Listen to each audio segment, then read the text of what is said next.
आज आपण तांदूळ आणि खोबरं वापरून तांदळाची खांडवी तोंडात टाकताच विरघळणारी ही तांदळाची खांडवी साध्या, सोप्या आणि अचूक पद्धतीने कशी तयार करायची हे पाहणार आहोत.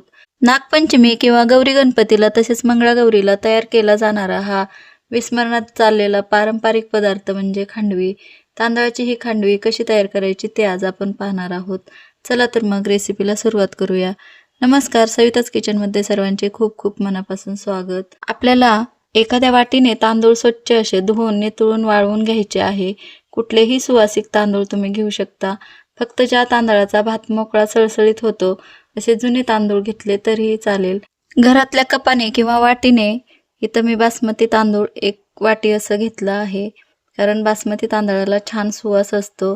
हा 1 वाटी बासमती तांदूळ घेतलेला आहे आणि आता मिक्सरच्या भांड्यात टाकून आपल्याला यामध्ये याचा छान असा जाडसर असा रवा काढून घ्यायचा आहे. आता याचं छान असं रवाळ पीठ तयार करून घेतलं आहे. साधारण आपला उपम्याचा रवा असतो ना, हा तसा रवा मी तयार करून घेतला आहे. याऐवजी जर तुम्ही इडलीचा रवा वापरला तरीही चालेल, पण तो सुद्धा असा मिक्सरमधून फिरवून घ्यायचा आहे. आता आपण यासाठी एक पातेलं घेतलं आहे आणि ज्या वाटीने आपण तांदूळ मोजून घेतला आहे त्याच वाटीने आपण इथं गूळ घेतला आहे आणि 2 वाट्या असं पाणी आपण यामध्ये घालायचं आहे.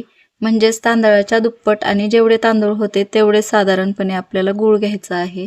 आणि पण इथं मी अगदी वाटी पूर्ण भरून वरपर्यंत भरून असा गूळ घेतला आहे. यामध्ये थोडंसं आलं खिसून घ्यायचं आहे. आलं का घालायचं? कारण नागपंचमीच्या दरम्यान पाऊस असतो. अशा वेळी सर्दी पडसं होऊ नये यासाठी आलं यामध्ये आवर्जून घालायचं. आता हे आपण दुसऱ्या गॅसवर पाणी उकळायला ठेवलं आहे, जेणेकरून गुळही विरघळेल आणि पाण्याला सुद्धा छान उकळी येईल. आणि दुसऱ्या गॅसवर पाणी उकळायला ठेवलेलं आहे आणि या गॅसवर कढई ठेवून त्यामध्ये 1 ते 2 चमचे असं साजूक तूप घातलं आहे. तूप हलकसं गरम झालं की यामध्ये तयार करून घेतलेला हा तांदळाचा रवा भाजून घ्यायचा आहे. कुठेही गॅस मोठा करायचा नाही. अगदी मस्त लहान ते मध्यम आचेवरती हलकासा रंग बदलेपर्यंत हा तांदळाचा रवा मी छान भाजून घेत आहे. म्हणजे आपली ही खांडवी जी बनवतो आहोत हे सुद्धा खायला खूप छान खमंग लागते. आणि ह्या पद्धतीने मंद ते मध्यम आचेवर आपण तांदळाचा रवा भाजून घेत आहोत. रंग छान बदललेला आहे रव्याचा. आता आपल्या इथे पाण्याला सुद्धा खळखळून अशी उकळी आलेली आहे. गॅस बंद केला आणि हे मग पाणी आपण यामध्ये गाळून घालणार आहोत. तर गाळून याकरता घालायचं यामध्ये पाणी, कारण बऱ्याचदा गुळामध्ये सुद्धा काही कचरा वगैरे असू शकतो. आल्याचे तुकडे सुद्धा छोटे छोटे आपल्या तोंडात येणार नाहीत. आल्याचा स्वाद मात्र या पाण्यामध्ये छान उतरला आहे आणि हे छान असं आपण पाणी गाळून घेतलं आहे. यात पाणी घातल्यानंतर आपल्याला हे गॅस चालू करून मंद आचेवर हे मिश्रण छान असं फिरवून घ्यायचं आहे ह्या पद्धतीने. तर पाणी घालताना मात्र गॅस बंद करायचा, नाहीतर पाण्याचे गरम असलेले शिंतोडे अंगावर उडू शकतात. त्यामुळं गॅस बंद करायचा. दोन्हीही गॅस बंद केले आणि नंतरच मी पाणी ह्या रव्यामध्ये टाकून घेतलं आहे गुळाचं. तर राहिलेलं शिल्लक आपण हे पाणीसुद्धा घालणार आहोत. थोडंसं शिल्लक राहिलं आहे. तर यात थोड्याशा गाठी झाल्या तरी त्या मोडून घ्यायच्या. गाठी होत नाहीत पण शक्यतो झाल्या तर ह्या अशा पद्धतीने मोडून घ्यायच्या. तर यामध्ये आपण 1 वाटीभर असं ओलं खोबरं घालायचं आहे आपल्याला. ओलं खोबरं खवून घेतलेलं आहे. ओलं खोबरं आवर्जून घाला, त्यामुळे चवही छान येते ह्या खांडवीची. तर यामध्ये आपण फ्लेवरसाठी जायफळची पावडर, वेलची पावडरसुद्धा घालणार आहोत. जरी हे फार सैलसर तुम्हाला मिश्रण दिसत असेल ना, तरीसुद्धा हे शिजल्यानंतर अगदी छान घट्टसर होतं. तर हे छान असं मिक्स करून घेऊया आपण. 3-4 मिनिट असं आपल्याला हे झाकण ठेवून मंद आचेवरती आपल्याला वाफ घ्यायची आहे. मंद आचेवरती बघा, बऱ्यापैकी हे मिश्रण आपलं घट्ट तयार झालं आहे. एकदा तळापासून हे चांगलं असं परतून घ्यायचं आहे, मिक्स करून घ्यायचं आहे. जसं जसं आपण परतत जाऊ तसं हे मिश्रण थोडंसं घट्टसर वाटायला लागतं. हे चांगलं वरती खाली करून घ्यायचं, कारण बऱ्याचदा काय होतं, खालच्या भागाला जास्त उष्णता लागते, त्यावेळेस खालचा भाग व्यवस्थित शिजतो, पण वरच्या भागातले तांदूळ किंवा जाडसर रवा अजिबात शिजला जात नाही. म्हणून हे चांगलं असं व्यवस्थित परतून घ्यायचं.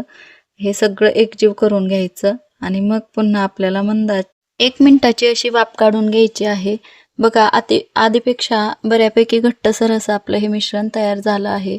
अगदी गोळाच तयार झालेला आहे. कढईला सुद्धा कुठेही जास्त पीठ चिकटलेलं नाही आणि खांडवीचं मिश्रण अजिबात वायाला जात नाही. एका ताटाला आपण ह्या वड्या आपण थापून घेण्या अगोदर त्या ताटाला थोडंसं तूप लावून घेतलं होतं आणि हे मिश्रण तयार झालेलं ताटामध्ये काढून घ्यायचं आणि एखाद्या पॅचुलाने किंवा वाटेने थापून घेतलं तरीही चालेल. पण हे मिश्रण गरम आहे त्यामुळे हाताने मात्र थापू नका.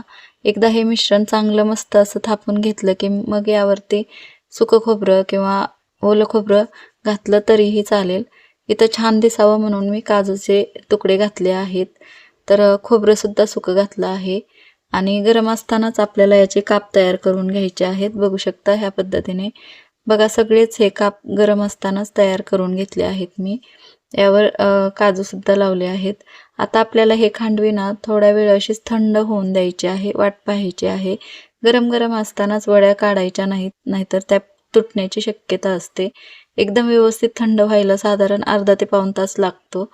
हे कडा अगदी आपल्याला सैलसर अशा करून घ्यायच्या आहेत आणि मग ही खांडवी बघा सहज निघून येते, सहज निघून आली आहे. ताटाला कुठेसुद्धा जरासुद्धा चिकटली नाही आहे. आता बघा याच्या वड्यासुद्धा सहज पडत आहेत. अगदी छान अशा ह्या वड्या तयार होतात. मी घातलेला सेंद्रिय गूळ होता त्यामुळे थोडासा हलकासा रंग गडद आला आहे. या खांडवीला कलर थोडासा गडद आला आहे. जर तुम्हाला पिवळ्या रंगाचा गूळ घ्यायचा असेल तर तुम्ही फिक्या रंगाचा गूळ घेऊ शकता, म्हणजे फिक्या रंगाच्या खांडवीच्या वड्या तयार होतील. तर ह्या वड्या आपण एका प्लेटमध्ये काढून घेऊया. अगदी तोंडात टाकताच विरघळणाऱ्या ह्या वड्या तयार झाल्या आहेत.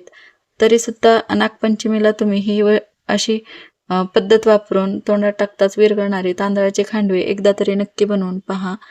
तर ही रेसिपी तांदळाची खांडवीची तुम्हाला कशी वाटली नक्कीच कमेंट करून सांगा. व्हिडिओ आवडला तर व्हिडिओला लाईक करा, शेअर करा आणि सविताज किचनला सबस्क्राईब करायला विसरू नका. भेटू अशाच नवीन रेसिपीसोबत. तोपर्यंत धन्यवाद.